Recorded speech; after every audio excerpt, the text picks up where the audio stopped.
Et c'est parti pour ce cours React de A à Z. Je l'ai complètement remis à jour, donc si vous aviez déjà ce cours, c'est gratuit. Vous avez 14 heures de contenu inédit à jour que j'ai rajouté.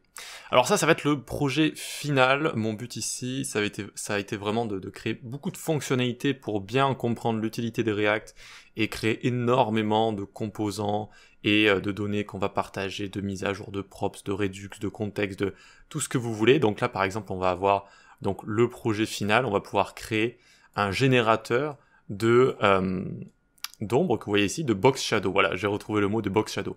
On va pouvoir ajouter une ombre, mais aussi plusieurs ombres. Hop, j'en rajoute une seconde. On va changer sa couleur, tac, et on va la voir si je change son vertical, horizontal offset ici. Et hop, on la voit qui est juste là. On peut cliquer ici, get the code, et hop, on a une modale qui apparaît. On va pouvoir copier tout ça. On va pouvoir aller à box panel également et gérer tout ce qui est hauteur.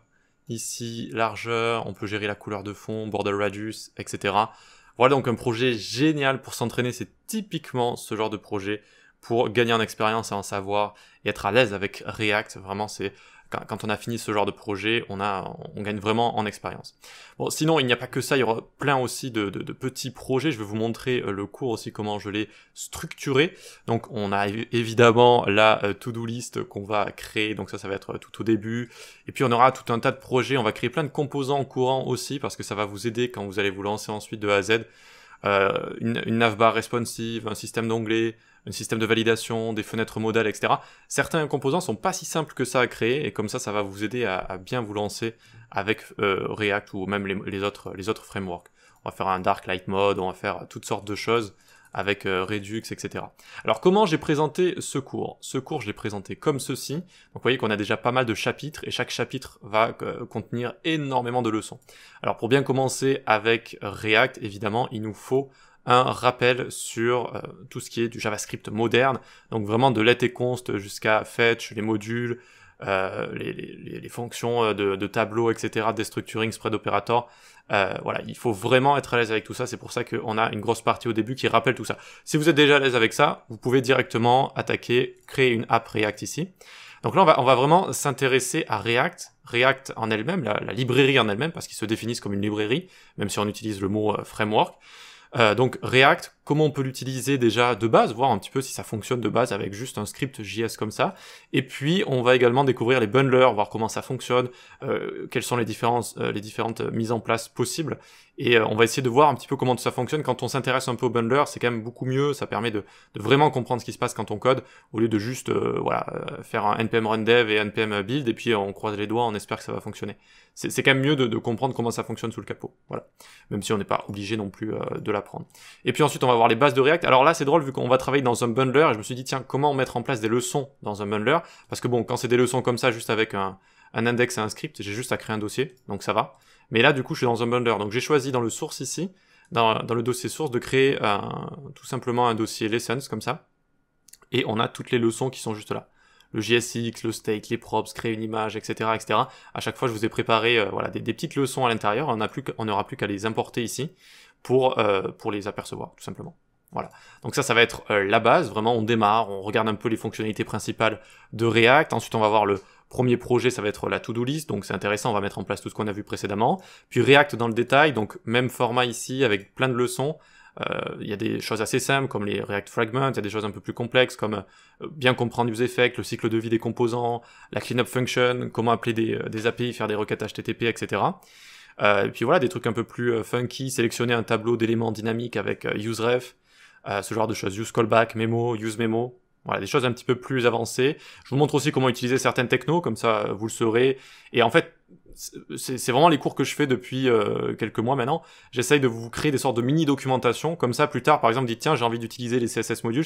Vous avez juste à vous souvenir qu'on avait fait une petite leçon dessus, vous revenez là, et vous avez tout ce qu'il faut pour comprendre et utiliser tout ça. Pareil pour Tailwind CSS ici, etc. Voilà. Donc je pense que c'est vraiment sympa. Ça me prend du temps évidemment de faire tout ça, de réunir le contenu, de créer les leçons, les exercices, sans parler de les tourner, de les monter, etc. Tout ça prend beaucoup de temps. Mais franchement, je suis assez satisfait et fier du résultat final. C'est quand même, je pense en termes de pédagogie, c'est le top du top.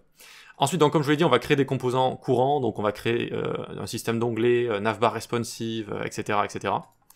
Ensuite, React Router, donc ça c'est pour créer un système de route directement côté navigateur, en montrant des composants en fonction de l'adresse qu'on a. Donc voilà, on va utiliser cet outil. L'API de contexte directement intégrée à React qui permet de partager du state un petit peu partout ou juste dans une partie ciblée de notre application, très sympa. React Redux, très important de connaître un state manager. Et là c'est Redux Toolkit. Donc on va vraiment voir beaucoup de leçons, beaucoup de features qu'on va faire ensemble ici. Je vais vraiment vous montrer voilà, beaucoup de choses avec Redux, donc ça va être assez sympa ici aussi. Et le projet final que j'ai appelé Boxy juste ici, ça va générer des box shadow. Et là on a du pain sur la planche, on a vraiment pas mal de choses à créer, voilà, il y a vraiment beaucoup de choses qu'on va créer juste ici, donc c'est assez sympa. Voilà, donc j'espère que tout ça vous plaît. Je vais passer à la mise à jour du cours JavaScript de A à Z.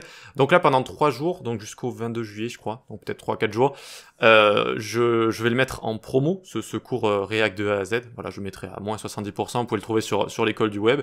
Et je vais essayer de faire une annonce aussi sur Udemy. Voilà pour ça. Donc tout ça me prend énormément de temps, mais vraiment énormément de temps. Donc s'il vous plaît, si vous m'envoyez des messages, pensez quand même à réfléchir que vous n'êtes pas le seul à m'envoyer un message. Je reçois vraiment beaucoup de messages sur des mises à jour, etc. Et j'essaie de faire mon maximum, mais voilà, parfois ça prend du temps. Donc là, je vais attaquer le cours JS. Une fois que le cours JS sera à jour, quand même, il y aura, je trouve, un très beau parcours de l'HTML jusqu'à React, avec vraiment des cours de plus de 10 heures chacun. Donc ça va vraiment être un très beau parcours. Mais voilà, ça va prendre encore un petit peu de temps. Le cours JS, je pense, allez, pour être honnête, je dirais quand même 10 jours, 2 semaines peut-être, histoire de après faire le montage, etc., mettre en ligne, faire la communication et tout. Voilà, peut-être 2 semaines, peut-être moins, ça va voir, parce que j'ai quand même pas mal de contenu qui est déjà prêt. Voilà, très bien. Eh bien écoutez, prenez-le si ça vous plaît, mettez-moi 5 étoiles sur Udemy, ça aide beaucoup, si le cours vous plaît évidemment. Et puis voilà, on va se dire à la prochaine sur Discord, la newsletter et sur les plateformes d'e-learning. Allez, ciao.